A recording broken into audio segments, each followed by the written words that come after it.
Assalamualaikum warahmatullahi wabarakatuh. Terima kasih banyak eh, yang kami hormati para muzaki kami, yaitu Bapak Ibu yang telah berzakat di Baitul Mal Kabupaten Aceh Selatan. Yang kami hormati para munfik kami, yaitu Bapak Ibu yang telah berinfak di Baitul Mal Kabupaten Aceh Selatan. Yang kami hormati para mustahik, Bapak Ibu, mamak-mamak kami, etek-etek kami, nenek-nenek kami, abang-abang, kakak-kakak kami, adik-adik kami, anak-anak kami yang tersebar di seluruh pelosok Kabupaten Aceh Selatan, para mustahik yang selalu menunggu dan terus berharap uluran tangan kita, kepedulian kita untuk terkait dengan adanya peningkatan pengumpulan zakat dan infak di Kabupaten Aceh Selatan. Teristimewa juga kami hormati, yaitu Bapak Ibu, abang-abang, kakak-kakak yang selama ini belum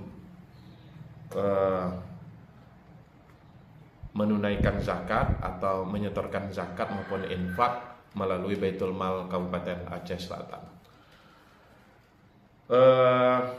Izin kami minta beberapa menit waktunya untuk menyapa Bapak Ibu, mamak-mamak kami, etek-etek kami yang berada di seluruh pelosok Kabupaten Aceh Selatan. Persoalan zakat dan infak ini menjadi suatu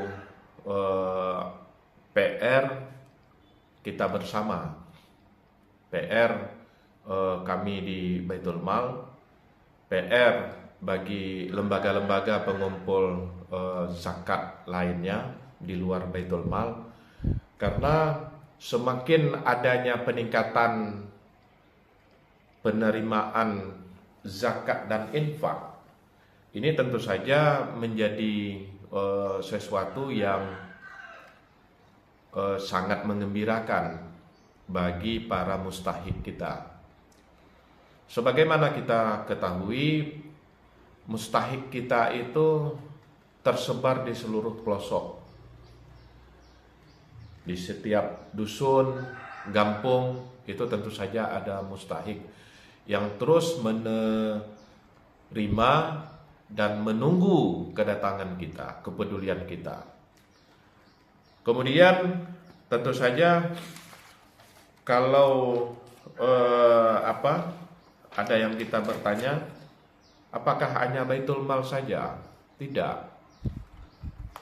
Untuk masalah kepedulian ini, seluruh kita mempunyai tanggung jawab bersama untuk melakukan peningkatan kepedulian. Jadi untuk kondisi saat ini, karena kebetulan kami saat ini dipercaya di Baitul Mal Kabupaten Aceh Selatan, tentu saja kami lebih fokus kepada terkait dengan Baitul Mal Kabupaten Aceh Selatan gitu.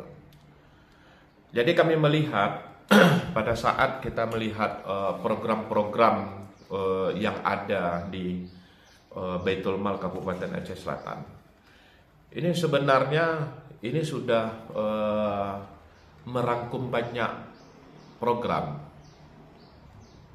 terkait pembangunan rumah tidak layak huni menjadi rumah yang layak huni. Itu sudah ada di beberapa program di Baitul Mal, baik itu pembangunan rumah baru maupun rehab berat maupun rehab ringan.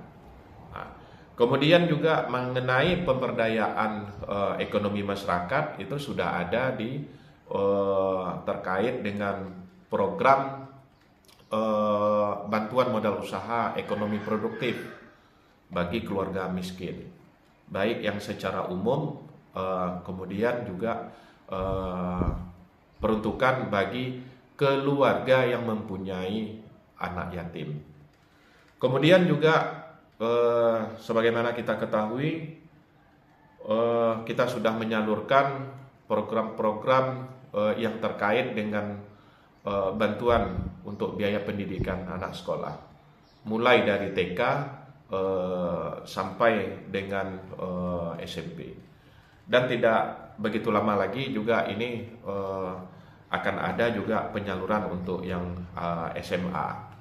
Nah, karena SMA itu zakat dan infak itu karena SMA dan SMK itu tunduk ke provinsi, jadi zakatnya itu menjadi ranah Baitul Mal Aceh, yang di Banda Aceh untuk menghimpun. Kemudian dananya telah kita terima, tinggal proses untuk penyaluran. Insyaallah dalam 2 minggu ke depan ini, paling lambat 3 minggu ke depan itu pengembalian zakat guru itu lebih kurang namanya itu kita akan guru SMA dan SMK maksudnya, dan SLB itu akan disalurkan.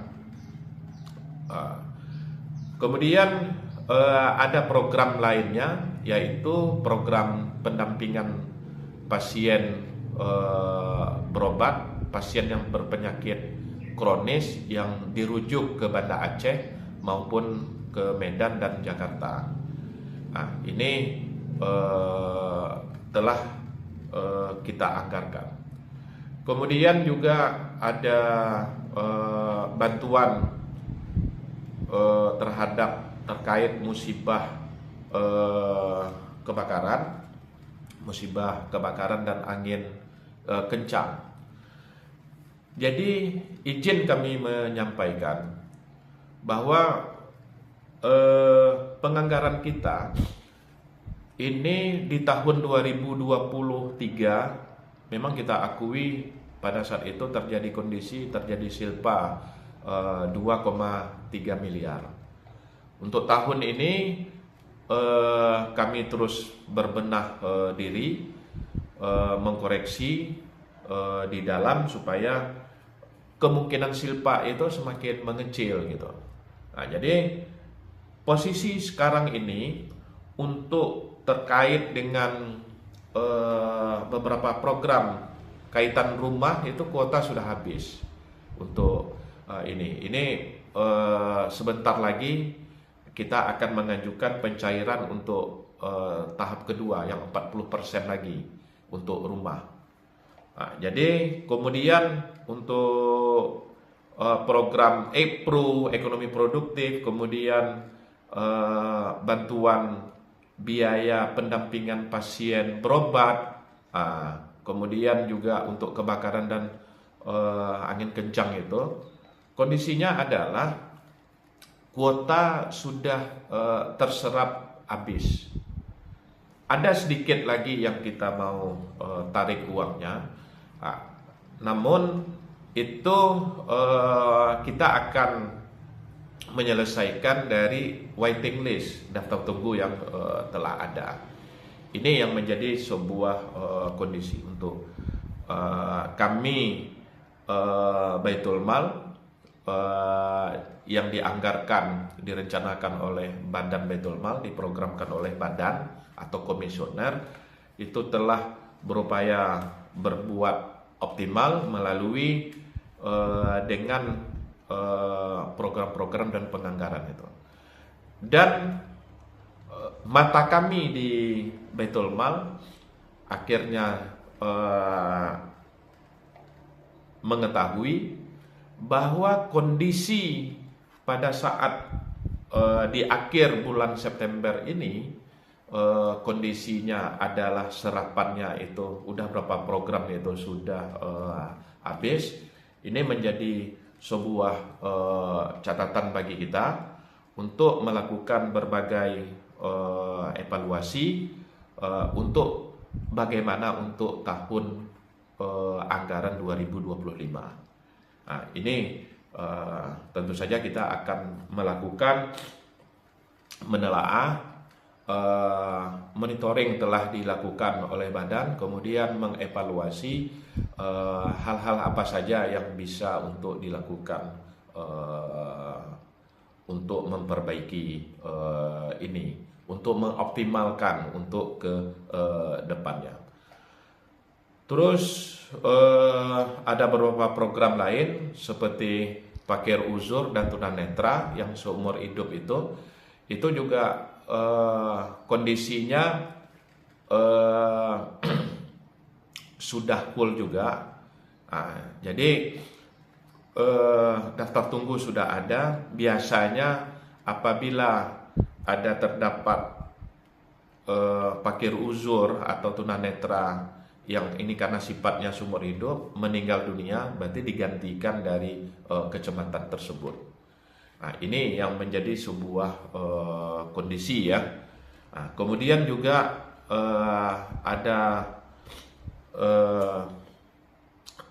program pembinaan mu'alaf, itu dana yang masih tersedia untuk ABK, begitu juga.